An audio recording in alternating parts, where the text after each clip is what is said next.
ഏവർക്കും നമസ്കാരം. ഗുരുവായൂരിൽ പോകുന്ന ഭക്തർ മമ്മിയൂരിലും പോയാലേ യാത്ര പൂർണ്ണമാകൂ എന്ന് പറയുന്നതിന് കാരണം എന്തെന്ന് അറിയാമോ?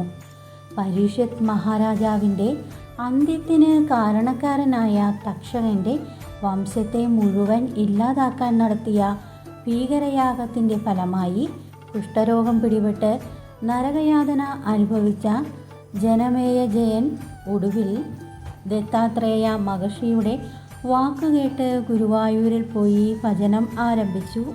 അന്ന് ജനമേജയന് ദത്താത്രേയൻ പറഞ്ഞുകൊടുത്ത ഐതിഹ്യം ഇങ്ങനെയാണ്. പണ്ട് പത്മകൽപ്പത്തിൻ്റെ ആദിയിൽ സൃഷ്ടി കർമ്മത്തിലേർപ്പെട്ടുകൊണ്ടിരിക്കുകയായിരുന്ന ബ്രഹ്മാവിനു മുന്നിൽ മഹാവിഷ്ണു പ്രത്യക്ഷപ്പെട്ടു. തനിക്കും തൻ്റെ സൃഷ്ടികൾക്കും കർമ്മബന്ധം കൂടാതെ മുക്തിപ്രഭാവമുണ്ടാക്കാൻ ഒരു അവസരം വേണമെന്ന് ബ്രഹ്മാവ് അഭ്യർത്ഥിച്ചപ്പോൾ മഹാവിഷ്ണു തൻ്റേതു തന്നെയായ ഒരു വിഗ്രഹം തീർത്ത് അദ്ദേഹത്തിന് സമ്മാനിച്ചു. പിന്നീട് വരാഹകൽപ്പത്തിൽ സന്താന സൗഭാഗ്യത്തിനായി മഹാവിഷ്ണുവിനെ ഭജിച്ചുവന്ന സുതപസ് എന്ന രാജാവും പത്നിയായ പ്രശ്നിയും ബ്രഹ്മാവിൽ നിന്ന് ഈ വിഗ്രഹം കരസ്ഥമാക്കി.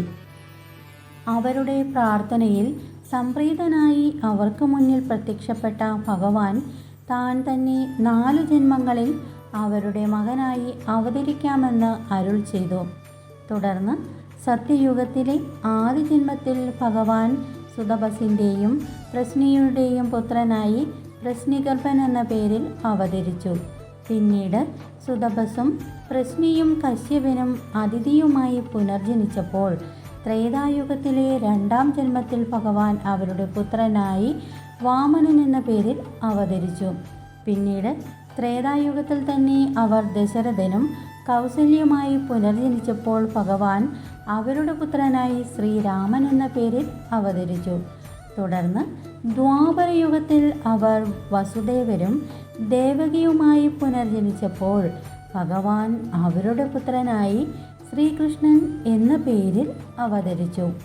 ഈ 4 ജന്മങ്ങളിലും അവർക്ക് മേൽപ്പറഞ്ഞ വിഗ്രഹം പൂജിക്കാനുള്ള ഭാഗ്യം ഉണ്ടായി. തുടർന്ന് അവതാരമൂർത്തി തന്നെയായ ശ്രീകൃഷ്ണ ഭഗവാൻ ഈ വിഗ്രഹം മധുരയിൽ നിന്ന് ദ്വാരകയിലേക്ക് കൊണ്ടുപോയി.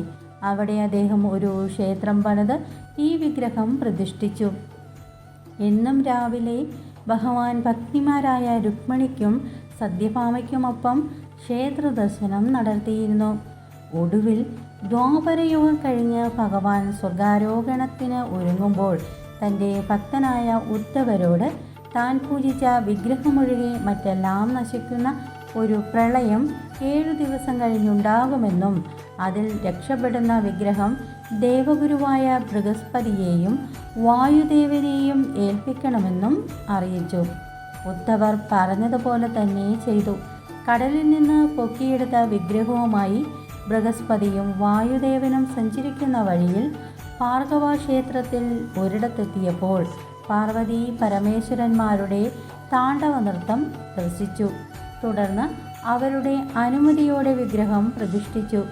ഗുരുവായ ബൃഹസ്പതിയും വായുദേവനും ചേർന്ന് മഹാവിഷ്ണു പ്രതിഷ്ഠ നടത്തിയ സ്ഥലം ഗുരുവായൂരും അവിടുത്തെ പ്രതിഷ്ഠ ഗുരുവായൂർ അപ്പനുമായി മാറി.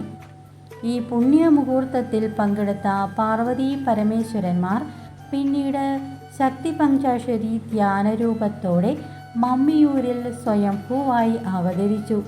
ഇന്ന് ഗുരുവായൂരിൽ പോകുന്ന ഭക്തർ മമ്മിയൂരിലും പോയാലേ യാത്ര പൂർണ്ണമാകൂ എന്ന് പറയുന്നതിന് കാരണം ഇതുതന്നെ.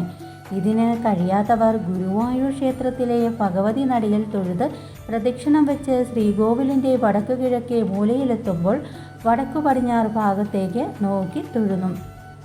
ഇക്കാരണത്താലാണ് ഗുരുവായൂർ പോകുന്ന ഏതു ഭക്തനും മമ്മിയൂരിലും പോയാലേ യാത്ര പൂർണ്ണമാകൂ എന്ന് പറയുന്നതിന് കാരണം. ഈ വീഡിയോ ഇഷ്ടമായെങ്കിൽ ലൈക്ക് ചെയ്യുവാനും ഷെയർ ചെയ്യുവാനും സബ്സ്ക്രൈബ് ചെയ്യുവാനും ശ്രമിക്കണേ. അതോടൊപ്പം ഞാനിടുന്ന ഓരോ വീഡിയോയും നിങ്ങൾക്ക് ലഭിക്കുന്നതിനായി ബെല്ലൈക്കൺ കൂടി ഒന്ന് സ്പർശിക്കുക. ഇതിഹാസങ്ങളിലെ മറ്റൊരു പൊരുളുമായി അടുത്ത വീഡിയോയിൽ വരും വരെ നന്ദി, നമസ്കാരം.